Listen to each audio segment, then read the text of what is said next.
Hello everyone, welcome back. Today I'm talking about restored comic books, specifically CGC purple labels. So if you guys don't know, CGC has these different colored labels. One being blue, the universal label, yellow being the signature series where it's been signed and authorized, purple being a restored copy, and then green being a qualified copy or basically an incomplete book. So this video was kind of inspired by another channel called Improved Comic Book Collecting. What this guy has done is he's kind of made a rubric to break down your own book, kind of grade it before you submit it to CGC to kind of get an idea of what you're dealing with. Well, he made a submission here recently and made a video where he made these ASM books absolutely incredible, cleaning them.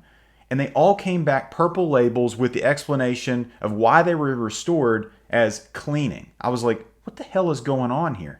So let's just take a quick look at this video and then get into why I think purple labels or restored comic books have no interest to me, and I think really kind of a bad way to spend your money and to kind of collect comic books. So the next one is, you know what I just realized? Shouldn't this be a conserved grade? Not restored? What? I thought cover cleaning was more of I thought they were doing more of that now. I haven't gotten one yet that I can remember, but a conserved label would make more sense on this. Like, cleaning is conserving the book, right? So I'm wondering if that's a mistake. Should it be restored? Cover cleaned? Or should it be conserved? Alright, let's just keep going. So, Amazing Spider-Man 32, another copy. Off-white to white pages. The last one's also off-white to white pages. Sorry I didn't mention that. Alright, so checking out that video, it was kind of a sad video. I mean, this guy cleaned these books so well that they deemed them as restored. Crazy.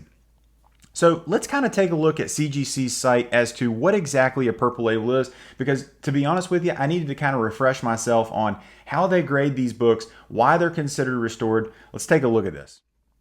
So a restored label, a purple label, is a label applied to any comic book that has evidence of repair so that it will appear as it did when it was in its original condition. Restoration can come in a variety of degrees, from slight professional restoration to extensive amateur restoration. So what you'll see in the top right corner of a restored book is not only the grade, but a letter and a number, and basically an explanation to the extent of how much the book has been restored.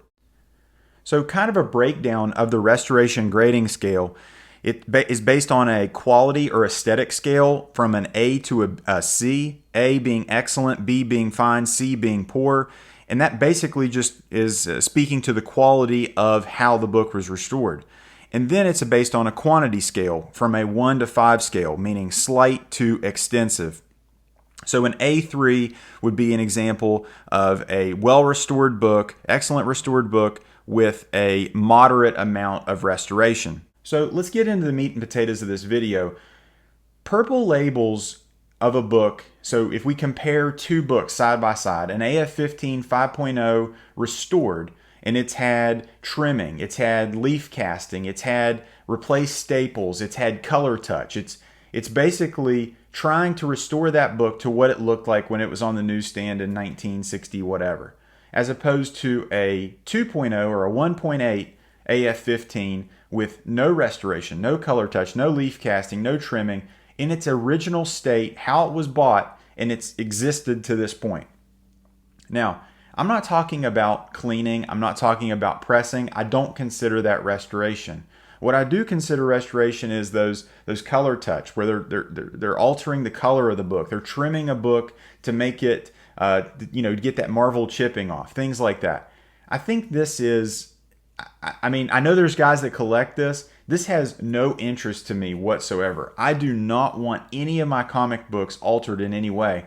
And a main reason why I buy CGC books online, from Instagram, eBay, things like that, I want them encapsulated with that blue label saying that they have not been altered, not been restored. When I buy these raw books at conventions, when I buy these raw books at these shows and things, I've bought restored books and it's been devastating. And I'm sure some of you guys have too. It's not a good feeling to buy something when you think you're getting something and it is not in its original state. As far as the resale market of these purple label books, good luck. Getting price points on these books is absolutely ridiculous. A blue labeled AF-15 and a 2.0, we know what that price is. You know, we know what the fair market is. We can see price trends. We can see so that you're not getting ripped off and you're paying whatever fair market value is, or have an idea of a ballpark of where to start negotiations. These purple labels, it's the wiki wild wild west. I don't have any idea where to start with that.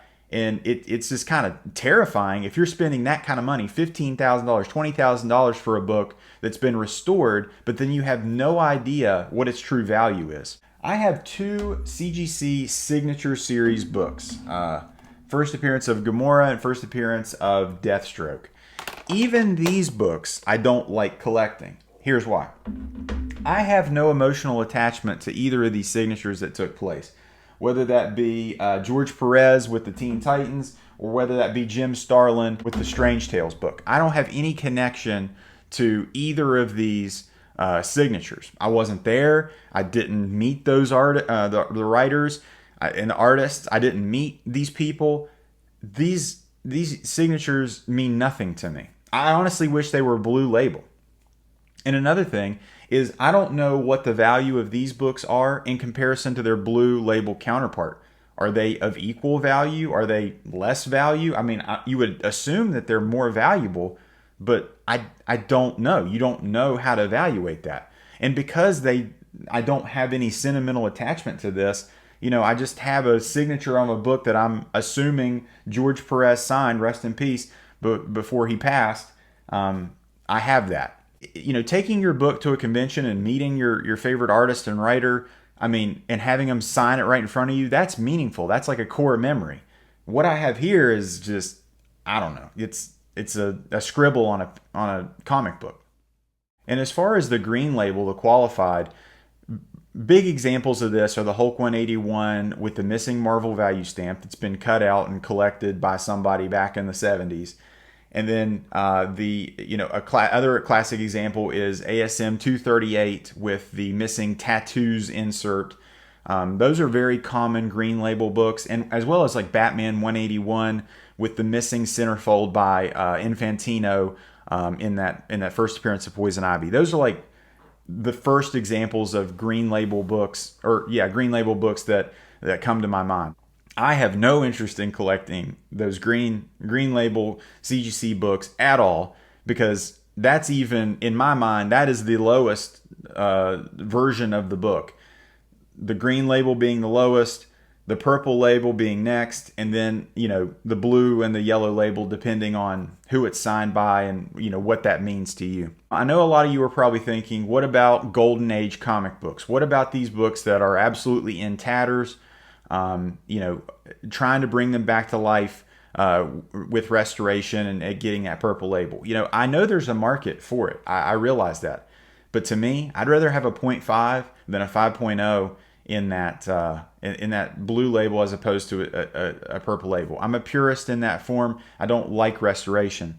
Now, I know there's multiple channels that deal with this restoration, and I know, you know, they're really big into it. It is just not for me. What do you guys think about comic book restoration? Do you think that these books will hold their value long term? Do you think that it's a good investment to spend that kind of money in a big book and a purple label? Let me know. If at any point in time you like this video, give the thumbs up. And if you like this video, subscribe for more. Take care.